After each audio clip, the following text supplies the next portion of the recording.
तो जो नया चैप्टर हम लोग स्टार्ट करेंगे, क्या नाम है चैप्टर का? Electric potential and capacitance. क्या क्या चीज़ें इस चैप्टर में हमको पढ़नी है? मेनली हम इसमें पढ़ेंगे इलेक्ट्रोस्टैटिक पोटेंशियल एनर्जी के बारे में, और दूसरी चीज़ हम पढ़ेंगे कैपेसिटर्स के बारे में। ये कुछ डिवाइस होते हैं जिनसे हम इलेक्ट्रोस्टैटिक पोटेंशियल एनर्जी की फॉर्म में एनर्जी स्टोर कर सकते हैं और इलेक्ट्रिकल सर्किट में ज़रूरत पड़ने पे उसको यूज किया जा सकता है। तो दो चीज़ें मेनली हम इसमें पढ़ेंगे। पहली चीज़ क्या होगी? इलेक्ट्रोस्टैटिक पोटेंशियल एनर्जी, और दूसरी चीज़ क्या होगी? कैपेसिटर्स। चलो तो शुरुआत करते हैं। देखो, सबसे पहले हम बात करते हैं कि इलेक्ट्रिक पोटेंशियल एनर्जी क्या चीज़ होती है। तो इसको समझने के लिए मैं एक सिंपल एग्जांपल से समझाता हूँ। जैसे मान लो कि अर्थ की सरफेस पे किसी ऑब्जेक्ट को रखा हुआ है आपने, जिसका मास है m।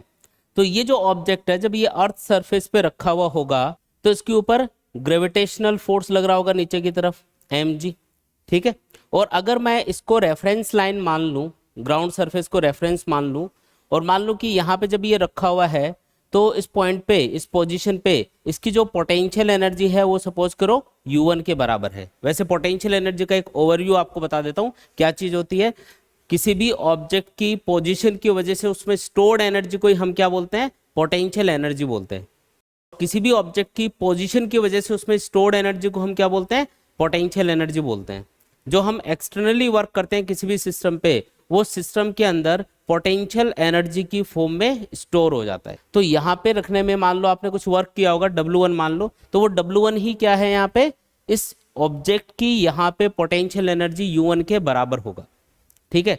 किसी भी ऑब्जेक्ट की या किसी भी सिस्टम की, चाहे इलेक्ट्रोस्टैटिक्स हो, चाहे ग्रेविटेशनल फील्ड हो, चाहे मैग्नेटिक फील्ड हो, कहीं भी अगर आपको पोटेंशियल एनर्जी कैलकुलेट करनी है तो उसका एक ही कॉन्सेप्ट है हर जगह। हम उस वर्क को कैलकुलेट करेंगे जो उस ऑब्जेक्ट को उस पोजीशन पे जहाँ पे वो रखा हुआ है वहाँ पे करने में हमको करना पड़ेगा, और वो वर्क ही किसके बराबर माना जाएगा? उस ऑब्जेक्ट की जो पोटेंशियल एनर्जी है उसके बराबर माना जाएगा। ठीक है। चलो एक एग्जांपल से समझते हैं इसको। जैसे ये ऑब्जेक्ट यहाँ पे रखा हुआ है m मास का, mg फोर्स नीचे नीचे लग रहा है इसके ऊपर, और ये यहाँ पे ग्राउंड सरफेस पे स्टेबल कंडीशन में रुका हुआ है यहाँ पे। तो इसकी जो पोटेंशियल एनर्जी है वो मान ली मैंने u1, है ना, u1 इसको मैंने डिफाइन कर दिया। अब मान लो कि मैं इसको यहाँ से किसी h हाइट पे लेके जा रहा हूँ। कितनी हाइट पे लेके जा रहा हूँ? h हाइट पे लेके जा रहा हूँ, यहाँ से ऊपर लेके जाऊंगा, तो मुझे एक्सटर्नली इसके ऊपर फोर्स लगाना पड़ेगा। ये जो एक्सटर्नल फोर्स आप अप्लाई करोगे ये कम से कम कितना होना चाहिए? mg के बराबर। mg से ज़्यादा होगा तब तो कोई दिक्कत ही नहीं है, लेकिन कम से कम की अगर बात की जाए तो mg के बराबर तो होना ही चाहिए। उससे कम रहेगा तो ये ऊपर मूव कर पाएगा क्या? नहीं। इसका मतलब जो एक्सटर्नल फोर्स आप अप्लाई कर रहे हो यहाँ पे वो अप्रोक्सीमेटली mg के बराबर होना चाहिए। mg से मामूली से ज़्यादा होगा वैसे तो, एग्जैक्टली भी बराबर होगा तब भी ये दोनों बैलेंस हो जाएंगे और ऑब्जेक्ट मूव नहीं करेगा। लेकिन हम ये मान के चल रहे हैं कि अगर mg की वैल्यू 10 न्यूटन है तो ये ऊपर की तरफ जो फोर्स लगा रहे हो वो लगा रहे हो 10.00001 न्यूटन, तो वो लगभग 10 के बराबर भी है और 10 से थोड़ा सा ज़्यादा, इसलिए ऑब्जेक्ट कॉन्स्टेंट वेलोसिटी से अब ऊपर मूव करना स्टार्ट कर देगा। ठीक है। अच्छा, मान लो यहाँ पे पहुँच गया ऑब्जेक्ट, तो क्या इसकी पोजीशन चेंज हो गई? अब पहले यहाँ पे था, अब यहाँ पे पहुँच गया। तो इस पोजीशन से इस पोजीशन तक ले जाने में हमने कुछ एक्सटर्नली इसके ऊपर वर्क किया होगा। वर्क का फॉर्मूला होता है फोर्स इनटू डिस्प्लेसमेंट। फोर्स लगाया ऊपर की तरफ mg के बराबर, और डिस्प्लेसमेंट कितना हुआ? h के बराबर। तो वर्क कितना हुआ? 1 से 2 पोजीशन तक, ये फर्स्ट पोजीशन है, ये सेकंड पोजीशन है, 1 से 2 पोजीशन तक ले जाने में जो वर्क हुआ वो हुआ F external into h। F external की वैल्यू किसके बराबर है? mg के बराबर है। तो mgh आपने वर्क किया यहाँ से यहाँ तक इसको डिस्प्लेस करने में, तो वो वर्क कहाँ पे गया? वो इसी ऑब्जेक्ट के अंदर पोटेंशियल एनर्जी की फॉर्म में स्टोर हो गया। तो यहाँ पे अब इसकी जो पोटेंशियल एनर्जी है वो इंक्रीज होके हो चुकी है u2। पहले इसकी पोटेंशियल एनर्जी कितनी थी? u1। अब बढ़ के कितनी हो गई? u2। क्यों बढ़ी? क्योंकि आपने एक्सटर्नली वर्क किया। और कितना बढ़ी? जितना आपने वर्क किया होगा। अब जितना ज़्यादा वर्क करके आप इसको यहाँ से यहाँ तक लेके जाओगे उतना ही ज़्यादा इसकी पोटेंशियल एनर्जी बढ़ती जाएगी। अब यहाँ पे आप देख सकते हो कि अगर मैं यहाँ पे एक्सेलरेशन ड्यू टू ग्रेविटी को कांस्टेंट मान लूँ, बहुत ज़्यादा हाइट की अपन बात नहीं करें अर्थ सरफेस से, तो जी को अपन कांस्टेंट मान सकते हैं। बाकी ज़्यादा हाइट पे जाओगे तो स्मॉल जी की वैल्यू चेंज होती है। तो अगर मैं जी को कांस्टेंट मान लूँ, मास कांस्टेंट है यहाँ पे, जी कांस्टेंट मान लिया, तो एच के ऊपर ये वर्क डिपेंड करेगा। आप जितना ज़्यादा ऊंचाई पे इसको लेके जाओगे उतना ही ज़्यादा वर्क करना पड़ेगा और उतना ही ज़्यादा ऑब्जेक्ट की पोटेंशियल एनर्जी बढ़ती जाएगी। तो ऑब्जेक्ट में एक एनर्जी आती जा रही है। यहाँ पे पहुंच के इसकी एनर्जी हो चुकी है mgh, अभी जहाँ पे है ये, और ज़्यादा ऊंचाई पे जाएगा तो और बढ़ जाएगी। जो एनर्जी इसके अंदर स्टोर हुई उसी को हम क्या बोल रहे हैं यहाँ पे, पोटेंशियल एनर्जी। यहाँ पे रखा तो पोटेंशियल एनर्जी U1 थी, और जब मैंने पोजीशन चेंज कर दी तो अब पोटेंशियल एनर्जी U2 हो गई। रीजन समझ में आ गया क्यों चेंज हो रही है? क्योंकि वर्क करना पड़ रहा है, वो वर्क इसी के अंदर स्टोर हो रहा है सिस्टम में। तो यहाँ पे हम लिख सकते हैं कि ये जो वर्क किया जा रहा है W12, ये हमेशा चेंज इन पोटेंशियल एनर्जी के बराबर होगा। आप जितना ज़्यादा वर्क करोगे ना सिस्टम पे, उसकी पोटेंशियल एनर्जी उतनी ज़्यादा बढ़ती जाएगी। और आप देखोगे कि यहाँ से यहाँ तक ले जाने में अगर आपने 10 जूल वर्क किया है तो पोटेंशियल एनर्जी कितनी बढ़ेगी? 10 जूल के बराबर बढ़ेगी। अगर यहाँ से यहाँ तक ले जाने में आपने 20 जूल वर्क किया होगा तो पोटेंशियल एनर्जी कितनी बढ़ेगी? 20 जूल बढ़ेगी। यानी change in potential energy, potential energy में जो इंक्रीमेंट होगा वो किसके बराबर आ रहा है? हमेशा उस वर्क के बराबर आ रहा है जो आपने एक्सटर्नली किया होगा। ये कॉन्सेप्ट समझ में आ गया? तो ये जो फॉर्मूला है ना, ये है पोटेंशियल एनर्जी को कैलकुलेट करने का फॉर्मूला, कि इनिशियल पोजीशन से फाइनल पोजीशन तक ऑब्जेक्ट को ले जाने में हमको जितना भी वर्क करना पड़ता है वो उन दोनों पोजीशन पे ऑब्जेक्ट की पोटेंशियल एनर्जी के डिफरेंस के बराबर होता है। ठीक है, अब आप बोलोगे सर एक पॉइंट पे बताओ, ये तो डिफरेंस आ गया कि इतनी पोटेंशियल एनर्जी का डिफरेंस है भाई इन दोनों पोजीशन पे, यहाँ पे बताओ कितनी पोटेंशियल एनर्जी है या यहाँ पे बताओ। तो जब भी किसी पोजीशन पे हमको पोटेंशियल एनर्जी बतानी होती है किसी ऑब्जेक्ट की, तो उसके लिए हमेशा एक रेफरेंस पॉइंट लेना पड़ेगा। ग्रेविटी के केस में क्या होता है कि जो अर्थ सरफेस होती है, यहाँ पे अर्थ की सरफेस पे हम जो पोटेंशियल एनर्जी है उसको जीरो मान लेते हैं रेफरेंस के लिए। बात समझ में आई क्या? तो आपको हमेशा क्या करना होता है, एक रेफरेंस पॉइंट चूज करना होता है। हमने अर्थ सरफेस को रेफरेंस पॉइंट मान लिया, अर्थ सरफेस के ऊपर ऑब्जेक्ट की पोटेंशियल एनर्जी कितनी है? यहाँ पे 0 है, ऐसा मान लिया हमने। ठीक है, तो यहाँ पे अगर पोटेंशियल एनर्जी 0 है तो यहाँ तक ले जाने में जो वर्क किया वो कितना है? mgh के बराबर है।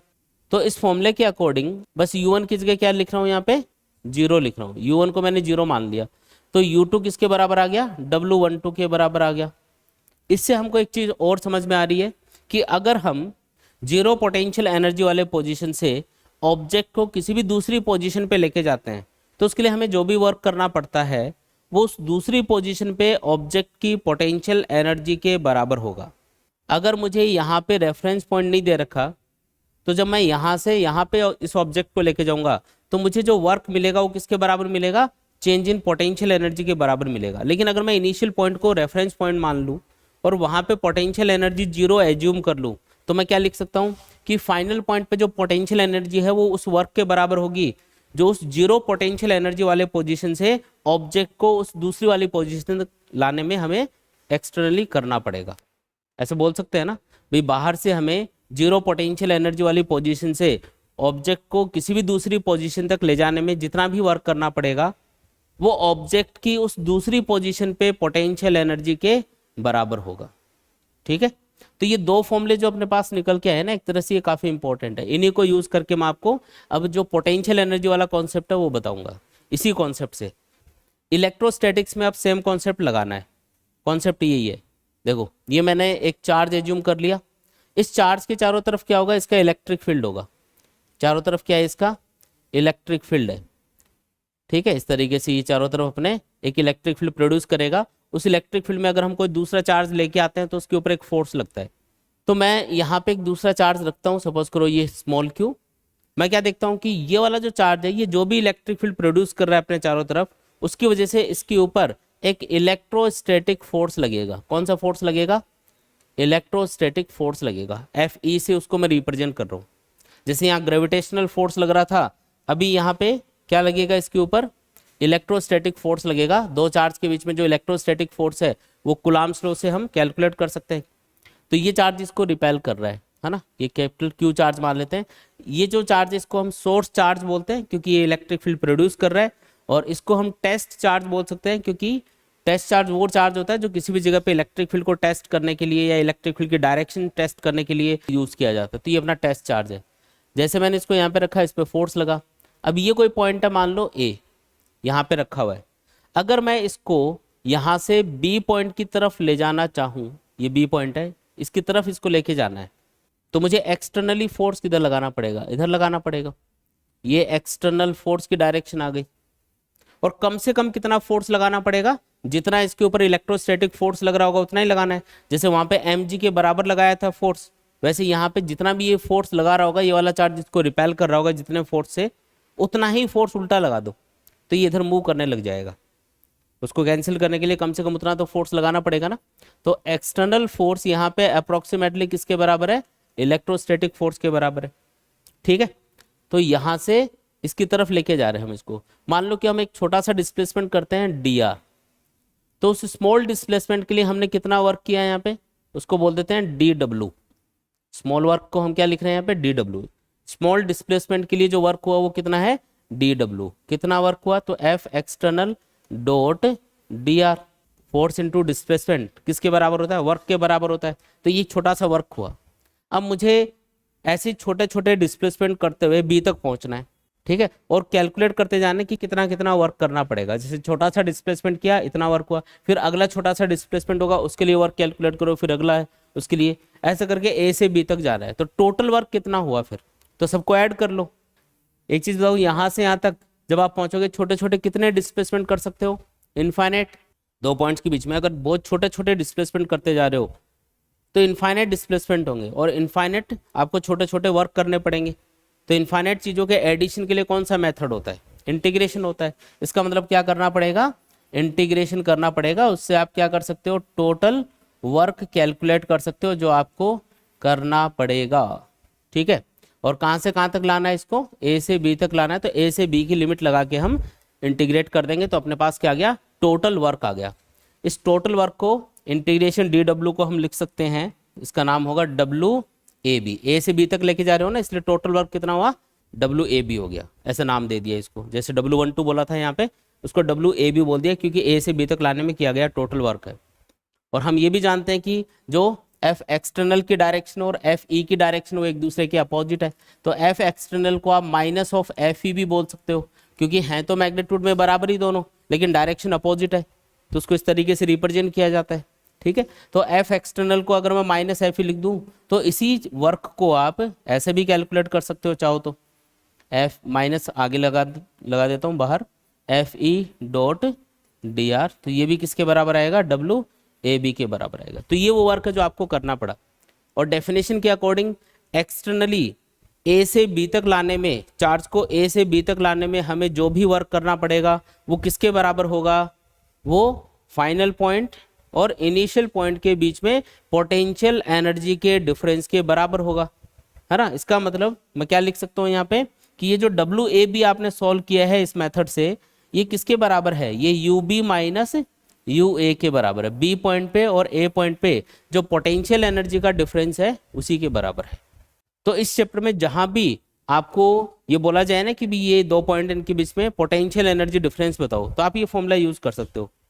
ठीक है, एक चीज और बता दो लास्ट, जैसे ये वाला फॉर्मूला था ना कि किसी पॉइंट पे पोटेंशियल एनर्जी बतानी हो तो एक रेफरेंस पॉइंट चूज करना पड़ता है हमको। ऐसे ही यहाँ पे भी हम एक रेफरेंस पॉइंट चूज करेंगे, और वो रेफरेंस पॉइंट कहाँ पे होगा? एक चीज बताओ कि अगर मैं इस चार्ज से दूर होता जाऊंगा तो क्या चार्ज का इलेक्ट्रिक फील्ड दूरी के साथ में कम होता जाएगा? ये चार्ज है ना, इसके आसपास इलेक्ट्रिक फील्ड ज्यादा होगा, वहां पे कोई दूसरा चार्ज लाओगे तो ज्यादा फोर्स लगेगा। लेकिन अगर मैं इस चार्ज से दूर चला जाऊं, बहुत दूर, इनफाइनाइट पे, तो वहां पे इसका इलेक्ट्रिक फील्ड कम होते होते होते होते क्या हो जाएगा? जीरो। इसका इलेक्ट्रिकल इफेक्ट खत्म वहां पे। जैसे अर्थ से आप इनफाइनाइट डिस्टेंस पे चले जाओ स्पेस में, तो वहां पे ग्रेविटेशनल फील्ड होता ही नहीं है, खत्म हो गया ना कम होते होते। उसी तरीके से चार्ज से अगर आप इनफाइनाइट डिस्टेंस पे चले गए तो इलेक्ट्रिक फील्ड कम होते होते क्या हो गया? वहां पे जीरो। वहां पे अगर मैं किसी चार्ज को रखूंगा, जैसे इसको रखा है इनफाइनाइट पे, तो क्या उस चार्ज के ऊपर कोई फोर्स लगेगा? फोर्स कौन लगा रहा है यहाँ पे? Electric field. जब चार्ज से आप इनफाइनाइट डिस्टेंस पे चले गए तो इलेक्ट्रिक फील्ड कम होता होता क्या हो गया? जीरो हो गया। अगर इलेक्ट्रिक फील्ड जीरो हो गया तो इसका मतलब इनफाइनाइट पे रखे गए उस चार्ज पे कोई फोर्स भी नहीं लगेगा, और उसको अगर मैं मूवमेंट भी करवाऊंगा वहां पे इनफाइनाइट पे, तो क्या उसके लिए कोई वर्क करना पड़ेगा? भी फोर्स ही नहीं लग रहा तो वर्क जीरो रहेगा। इसका मतलब उसकी कोई पोटेंशियल एनर्जी भी नहीं होगी वहां पे। तो इससे सिंपल सा एक कंक्लूजन निकला कि अगर आप चार्ज से या इलेक्ट्रिक फील्ड से इनफाइनाइट डिस्टेंस पे चले जाओगे तो वहां पे कोई भी चार्ज हो उसकी पोटेंशियल एनर्जी जीरो मानी जाएगी, क्योंकि वहां पे कोई वर्क नहीं करना पड़ता, क्योंकि इलेक्ट्रिक फील्ड नहीं होता, कोई फोर्स नहीं लगता, कोई वर्क नहीं होगा, इसलिए पोटेंशियल एनर्जी क्या बनेगी? जीरो। तो इलेक्ट्रोस्टैटिक पोटेंशियल एनर्जी है, उसको रेफरेंस के लिए हम इस चार्ज से इनफाइनाइट डिस्टेंस पे एट इनफाइनाइट हम क्या मानेंगे? जीरो मानेंगे। इनफाइनाइट पे जो पोटेंशियल एनर्जी उसको क्या माना जाएगा, जीरो माना जाएगा। ये बात क्लियर हो गई, ठीक है। अर्थ के केस में तो हम अर्थ की सरफेस पे पोटेंशियल एनर्जी को जीरो मानते हैं, और इलेक्ट्रोस्टैटिक्स में जीरो पोटेंशियल एनर्जी कहाँ पे मानी जाएगी, इनफाइनाइट पे माननी है। रेफरेंस पॉइंट मिल गया ना, लॉजिक समझ में आ गया क्या है उसके पीछे रीजन, ठीक है। तो अब ये बताओ कि अगर इनफाइनाइट पे पोटेंशियल एनर्जी जीरो है तो बी पॉइंट पे पोटेंशियल एनर्जी कितनी होगी, यही फॉर्मूला यूज कर रहे हैं। अभी हम ए से बी आ रहे थे, अब हम इनफाइनाइट से बी पॉइंट पे आते हैं। तो इनफाइनाइट से बी पॉइंट तक चार्ज को लाने में हमें जो भी वर्क करना पड़ेगा इसी फॉर्मूले से कैलकुलेट करना है, बस लिमिट इनफाइनाइट टू बी लगा देना, ठीक है। तो जो वर्क करना पड़ेगा, इधर लिख रहा हूं इसको, जो वर्क करना पड़ेगा इनफाइनाइट से चार्ज को बी पॉइंट तक लाने में, उसको हम लिखेंगे डब्ल्यू इनफाइनाइट बी।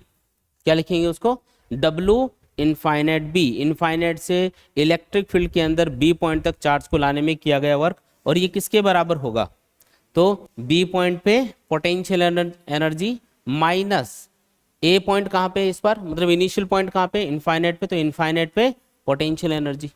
इनफाइनाइट पे पोटेंशियल एनर्जी क्या मानी जाती है, जीरो मानी जाती है। तो बी पॉइंट पे जो पोटेंशियल एनर्जी है वो किसके बराबर आ गई, यहाँ पे उस वर्क के बराबर आ गई जो इनफाइनाइट से बी पॉइंट तक चार्ज को लाने में हमने किया। तो जब भी, अब इलेक्ट्रोस्टैटिक्स में कॉन्सेप्ट क्या है कि जब भी आपको इलेक्ट्रिक फील्ड के अंदर किसी पॉइंट पे किसी चार्ज की पोटेंशियल एनर्जी कैलकुलेट करनी है, तो आप एक काम करना, उस चार्ज को इनफाइनाइट से उस पॉइंट तक लाना और देखना उसके लिए कितना वर्क करना पड़ेगा, उसकी कैलकुलेशन करना।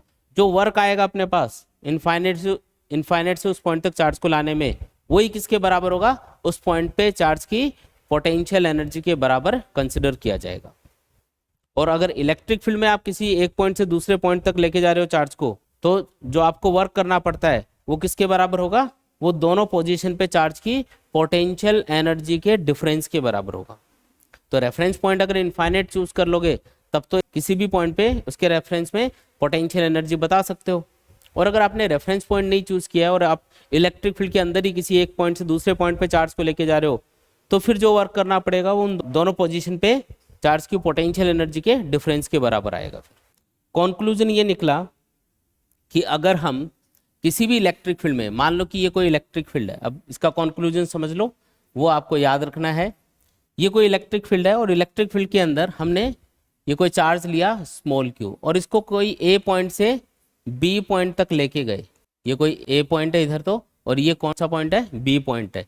तो ए से बी तक अगर हम इस चार्ज को लेके जाएंगे तो हमें जो भी वर्क करना पड़ेगा इलेक्ट्रिक फील्ड के अंदर किसी भी चार्ज को एक पॉइंट से दूसरे पॉइंट तक ले जाने में हमें जो भी वर्क करना पड़ेगा वो हमेशा किसके बराबर होगा, चार्ज की फाइनल पॉइंट पे potential energy minus initial point पे पोटेंशियल एनर्जी के बराबर होगा।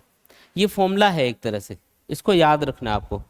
और अगर मैं इस ए पॉइंट को इनफाइनाइट पे कंसिडर कर लूँ, इधर मान लो कि ये इधर इनफाइनाइट पे होता एट इन्फिनिटी, तो वहाँ पे इसकी पोटेंशियल एनर्जी क्या बन जाती, जीरो। तो इनफाइनाइट से अगर मैं किसी बी पॉइंट पे चार्ज को लेके आता, इनिशियल पॉइंट वहाँ पे नहीं हो कि इनफाइनाइट पे होता, तो इलेक्ट्रिक फील्ड के अंदर अगर मैं किसी पॉइंट बी तक किसी चार्ज को लेके आता तो उसके लिए जो वर्क करना पड़ता वो होता डब्ल्यू इनफाइनाइट बी, और वो किसके बराबर माना जाता, यू बी के बराबर माना जाता, यानी बी पॉइंट पे चार्ज की पोटेंशियल एनर्जी के बराबर माना जाता। मतलब एक पॉइंट पे पोटेंशियल एनर्जी निकालनी हो ये फॉर्मूला यूज कर लेना, दो पॉइंट पे पोटेंशियल एनर्जी का डिफरेंस निकालना हो ये वाला फॉर्मूला यूज कर लेना। याद रखना कि इलेक्ट्रिक फील्ड में जब आप किसी भी चार्ज को, इलेक्ट्रिक फील्ड के अंदर जब आप किसी भी चार्ज को एक पॉइंट से दूसरे पॉइंट की तरफ लेके जाते हो तो आप कोई भी पाथ चूज कर सकते हो, उसके लिए कोई भी रास्ता आप चूज कर सकते हो। जैसे यहाँ पे देखो, ए से बी तक पहुंचने का एक रास्ता ये हो सकता है, ठीक है। दूसरा रास्ता हम ये वाला फॉलो कर सकते हैं इधर से होते हुए, तीसरा हम इधर से होते हुए इधर पहुंच सकते हैं। ये जितने भी रास्ते हैं फर्स्ट सेकंड थर्ड, इन तीनों में जो वर्क होगा वो सेम होगा, क्योंकि जो इलेक्ट्रोस्टैटिक फोर्स होता है वो एक कंजर्वेटिव फोर्स होता है, और कंजर्वेटिव फोर्स के थ्रू किया गया जो वर्क है वो पाथ पे डिपेंड नहीं करता है। कुछ नॉन कंजर्वेटिव फोर्सेस भी होते हैं, जैसे फ्रिक्शन फोर्स हो गया, विस्कस फोर्स हो गया, ये सब ऐसे फोर्स हैं जिनके थ्रू किया गया वर्क पाथ पे डिपेंड करता है। इनके इलेक्ट्रोस्टैटिक फोर्स या ग्रेविटेशनल फोर्स के थ्रू किया गया वर्क पाथ पे डिपेंड नहीं करता। जैसे किसी भी ऑब्जेक्ट को आप एच हाइट पे सीधा उठाओ या ऐसे घुमा फिरा के उठाओ, उसकी पोटेंशियल एनर्जी mgh ही बनेगी। पाथ पे डिपेंड नहीं करता कैसे लेके आ रहे हो, कोई से भी रास्ते से ले आओ, फाइनल पोजीशन क्या वो देखी जाएगी, कितनी हाइट पे है वो। आया समझ में? ठीक है, तो पाथ पे डिपेंड नहीं करता, वो ध्यान रखना है। चलो अब मैं आपको इसी कॉन्सेप्ट के बेसिस पे जो इलेक्ट्रोस्टैटिक पोटेंशियल है उसका कॉन्सेप्ट बता रहा हूँ भी। जैसे इलेक्ट्रोस्टैटिक पोटेंशियल एनर्जी हमको समझ में आ गई भी क्या चीज़ है, थोड़ा थोड़ा एक ओवरव्यू मिल गया उसका। अब हम ये देखते हैं कि इलेक्ट्रोस्टैटिक पोटेंशियल क्या चीज़ होती है। जैसे मान लो कि कोई भी चार्ज है, आप उसको इलेक्ट्रिक फील्ड में एक पॉइंट से दूसरे पॉइंट तक लेके जाते हो, वर्क करना पड़ता है। अभी हमने डिस्कस किया था, क्योंकि इलेक्ट्रिक फील्ड के अंदर चार्ज के ऊपर फोर्स भी लगता है, और उस फोर्स के अपोजिट जब चार्ज को मूव करते हो तो आपको एक्सटर्नली फोर्स लगा के कुछ वर्क भी करना पड़ेगा। जैसे ए से बी तक लेके गए चार्ज को, तो आपको वर्क करना पड़ा WAB। एक एग्जांपल ले लो, यहाँ पे एक इलेक्ट्रिक फील्ड है E, और ये कोई पॉइंट है A, यहाँ से B पॉइंट की तरफ आपको एक चार्ज को मूव करवाना है, चार्ज को लेके जाना है। ये Q चार्ज है, इसको A से B की तरफ लेके जाना है। इसके लिए जो वर्क करना पड़ेगा, टोटल वर्क, वो कितना होगा? WAB। ये Q चार्ज के लिए किया गया वर्क है। तो अगर मैं पूछूं आपको कि अगर मैं Q चार्ज के बजाय 1 कूलम चार्ज अगर A से B तक लेके जाता तो मुझे कितना वर्क करना पड़ता, तो वो कैसे कैलकुलेट करोगे? टोटल वर्क को 4 से डिवाइड कर दो, तो ये जो अपने पास वैल्यू निकल के आएगी WAB/Q, ये हो गई 1 कूलम चार्ज के लिए A से B पॉइंट तक ले जाने में किया गया वर्क। तो ये जो वर्क आएगा, जिसको हम work done per unit charge बोल सकते हैं, क्योंकि 1 कूलम चार्ज के लिए किया गया वर्क हमने कैलकुलेट किया है। तो 1 कूलम पॉजिटिव चार्ज को अगर A से B तक लेके आते तो उसके लिए कितना वर्क करना पड़ता? तो टोटल वर्क जो हमने Q चार्ज के लिए किया है उसको Q से डिवाइड कर दो, तो अपने पास 1 कूलम चार्ज के लिए किया गया वर्क आ जाएगा। एक एग्जांपल के तौर पे मान लो कि आप 10 कूलम चार्ज है, उसको A से B तक लेके जाते हो तो आपको 50 जूल वर्क करना पड़ा। 10 कूलम चार्ज के लिए कितना वर्क करना पड़ा? 50 जूल आपको वर्क करना पड़ा। तो 1 कूलम चार्ज के लिए आपको कितना वर्क करना पड़ेगा? कैसे निकालोगे? 50 डिवाइडेड बाई 10 कर दो, क्या आ जाएगा? 5 जूल आ जाएगा। कैसे सॉल्व किया? वर्क को 4 से डिवाइड करके सॉल्व कर लिया। तो ये जो 1 कूलम चार्ज के लिए किया गया वर्क होता है, इसी को हम बोलते हैं पोटेंशियल या पोटेंशियल डिफरेंस। अगर आप A से B तक चार्ज को लेके आ रहे हो और इसके लिए आपको 1 कूलम चार्ज के लिए जो वर्क करना पड़ा वो अगर आपने कैलकुलेट कर लिया, तो वो हमेशा किसके बराबर होगा? वो फाइनल पॉइंट और इनिशियल पॉइंट पे जो पोटेंशियल है उसके डिफरेंस के बराबर होगा। जैसे याद करो, टोटल वर्क किसके बराबर होता था? WAB तो किसके बराबर होता है? UB minus UA। और W इनफाइनाइट भी किसके बराबर होता है? UB के बराबर होता है। ये हमने पढ़ा था। तो बस आपको सिंपल ये करना है कि उस W को आपको Q से डिवाइड कर देना है, तो वो क्या बन जाएगा? Work done per unit charge. और work done per unit charge जो होता है, यानी 1 कूलम चार्ज के लिए जो किया गया वर्क होता है, उसी को हम पोटेंशियल या पोटेंशियल डिफरेंस बोलते हैं। अगर आप ये वाला फॉर्मूला लगा के लिख रहे हो तो WAB/Q को VB माइनस VA मतलब पोटेंशियल डिफरेंस के बराबर लिखेंगे। और अगर ये वाला फॉर्मूला लगा के लिख रहे हो रिलेशन, तो W इनफाइनाइट B/Q ये किसके बराबर लिखेंगे? VB के बराबर लिखेंगे। तो पोटेंशियल एक तरह से वो फिजिकल क्वांटिटी है जो आपको ये बताएगा कि जब आप किसी भी ऑब्जेक्ट को चार्ज करते हो तो किस लेवल तक उसको चार्ज किया हुआ है। मान लो एक पानी का ग्लास है, उसमें आप पानी भरते जा रहे हो, तो पानी भरने से क्या होगा? उसका लेवल बढ़ता जाएगा। तो उसमें किस लेवल तक पानी भरा हुआ है ये कैसे कैलकुलेट करोगे? भाई उसकी हाइट देख के कि कितना हाइट तक भर गया, वो उसका लेवल बता सकते हो ना। ऐसे आप जब किसी कंडक्टर को, एक मेटल का स्फेयर है, उसको थोड़ा सा चार्ज दिया, फिर और थोड़ा सा दिया, और थोड़ा सा दिया, तो चार्जिंग का लेवल बढ़ता जाएगा उसका। अब वो लेवल वैसे तो बढ़ता हुआ कुछ दिखेगा नहीं आपको, तो कैसे डिफाइन करोगे कि कितना चार्ज कर दिया? तो उसको डिफाइन करने के लिए टर्म होती है, क्या बोलते हैं इसको? पोटेंशियल। पोटेंशियल की जो ऐसा यूनिट है वो होती है वोल्ट। तो आप ये बोलोगे कि इसको 1 वोल्ट तक चार्ज कर दिया, इसको 5 वोल्ट तक चार्ज कर दिया, इसको 10 वोल्ट तक चार्ज कर दिया। समझ में आया क्या? तो ये इसका मतलब होता है। तो पोटेंशियल का मतलब क्या है? लेवल ऑफ चार्जिंग, किस लेवल तक किसी भी कंडक्टर को या किसी भी ऑब्जेक्ट को चार्ज किया गया है। तो वो कैसे पता करोगे? पर यूनिट चार्ज कितना वर्क हुआ उसको कैलकुलेट करके। किसी भी कंडक्टर को चार्ज करने के लिए पर यूनिट चार्ज कितना वर्क कर रहे हो, उसी को हम क्या बोलते हैं? पोटेंशियल बोलते हैं। तो इस तरीके से मतलब ये फॉर्मूले बना लेंगे हम। फॉर्मूला क्या है दोबारा समझो। किसी भी चार्ज को इलेक्ट्रिक फील्ड के अंदर एक पॉइंट से दूसरे पॉइंट तक ले जाने में किया गया टोटल वर्क उन दोनों पॉइंट्स पे पोटेंशियल एनर्जी डिफरेंस के बराबर होगा। लेकिन अगर पर यूनिट चार्ज वर्क कैलकुलेट किया जाए तो वो किसके बराबर होगा? पोटेंशियल डिफरेंस के बराबर होगा। इतना ही फर्क है इनमें। Total work potential energy difference और work done per unit charge किसके बराबर? Potential difference. अगर work done per unit charge बोल दिया ना तो वो हमेशा पोटेंशियल या पोटेंशियल डिफरेंस के बराबर लिखा जाएगा। W/Q को ही बोलते हैं पोटेंशियल। तो ये वाला जो फॉर्मूला है ना, ये इस चैप्टर का स्टार फॉर्मूला है, सबसे इंपॉर्टेंट फॉर्मूला है। सबसे इंपॉर्टेंट फॉर्मूला कौन सा है? तो ये वो एक फॉर्मूला है जिससे आप पूरा चैप्टर पढ़ सकते हो, इसी के ऊपर बेस्ड है ये पूरा चैप्टर। ये वाला जो पोटेंशियल वाला फॉर्मूला है ना, जो हमने पोटेंशियल एनर्जी वाले रिलेशन से ही निकाला है, यही इंपॉर्टेंट फॉर्मूला है इस चैप्टर का। इसी के ऊपर पूरा चैप्टर घूमेगा, इसी के इर्द गिर्द घूमता रहेगा। आप देखोगे मैं हर टॉपिक में इस फॉर्मूले को लिख के कुछ ना कुछ कैलकुलेशन करके आपको बता रहा हूँ। तो ये काफ़ी इंपॉर्टेंट फॉर्मूला है, ठीक है। और दूसरा फॉर्मूला ये कब यूज़ किया जाएगा? जब आपको किसी भी पॉइंट पे पोटेंशियल बताना हो ना, तब ये फॉर्मूला यूज़ कर सकते हो। आपको बोले कि इलेक्ट्रिक फील्ड के अंदर ये पॉइंट है, बताओ इस पर पोटेंशियल कितना है, 10 वोल्ट 50 वोल्ट कितना, तो आप उस पॉइंट पे किसी भी चार्ज को लेके आओ, उसके लिए कितना वर्क हुआ वो कैलकुलेट करो, डिवाइडेड बाई उस चार्ज को कर दो, तो उस पॉइंट पे पोटेंशियल के बराबर आ जाएगा। तो बस इसी को हम बोलते हैं work done per unit charge को हम बोलते हैं पोटेंशियल या पोटेंशियल डिफरेंस। वो डिपेंड करेगा भी दो पॉइंट्स के बीच में है तब तो पोटेंशियल डिफरेंस, और इनफाइनाइट से लेके आ रहे हो तो फिर एक पॉइंट का पोटेंशियल। इनफाइनाइट वाला फॉर्मूला है ना, इससे आप किसी एक पॉइंट का पोटेंशियल कैलकुलेट कर सकते हो। आई बातें समझ में? ठीक है। अगर आपको 1 वोल्ट पोटेंशियल डिफरेंस की डेफिनेशन बतानी है तो कैसे बताओगे? 1 वोल्ट पोटेंशियल डिफरेंस की डेफिनेशन बताओ, इस वाले फॉर्मूले से बताओ। कोई भी दो पॉइंट्स हैं उनके बीच में जो पोटेंशियल डिफरेंस है वो 1 वोल्ट कब आएगा? ये 1 कब आएगा? जब ये दोनों 1 1 होंगे। तो आप इससे एक 1 वोल्ट की डेफिनेशन बना सकते हो। 1 वोल्ट पोटेंशियल डिफरेंस कितना? इसको भी 1 कर दो, इसको भी 1 कर दो, तो 1 joule divided by 1 coulomb. 1 joule divided by 1 coulomb. अगर इलेक्ट्रिक फील्ड के अंदर 1 कूलम चार्ज को एक पॉइंट से दूसरे पॉइंट तक ले जाने में अगर हमें 1 जूल वर्क करना पड़े, तो इसका मतलब उन दोनों पॉइंट्स के बीच में जो पोटेंशियल डिफरेंस है वो कितना है? 1 वोल्ट के बराबर। दोबारा समझो, इसी फॉर्मूले से निकाला ना मैंने, ये देखो इसी फॉर्मूले से मैंने डेफिनेशन बनाई है। तो ये पोटेंशियल डिफरेंस है जो कि 1 वोल्ट मैंने लिखा है इधर, ये वर्क है जो कि 1 जूल लिखा है, और ये चार्ज है जो कि 1 कूलम लिखा है। तो मैंने क्या डेफिनेशन बनाई? 1 कूलम चार्ज को इलेक्ट्रिक फील्ड के अंदर किसी एक पॉइंट से दूसरे पॉइंट तक ले जाने में अगर हमें 1 जूल वर्क करना पड़े, तो उन दोनों पॉइंट्स के बीच का पोटेंशियल डिफरेंस माना जाएगा वो 1 वोल्ट के बराबर माना जाएगा। और अगर ये बताना हो कि किसी पॉइंट पे पोटेंशियल 1 वोल्ट है, तो उसको कैसे डिफाइन करोगे? तो किसी पॉइंट पे पोटेंशियल को डिफाइन करने के लिए ये वाला फॉर्मूला होता है। अब ये 1 कब आएगा? तो अगेन इस फॉर्मूले के अकॉर्डिंग ये 1 कब आएगा? 1 वोल्ट तब आएगा जब इधर 1 जूल हो, इधर 1 कूलम हो। तो इस बार डेफिनेशन लेकिन डिफरेंट बनेगी। ये वो वर्क है जो इनफाइनाइट से बी पॉइंट तक चार्ज को लाने में किया है।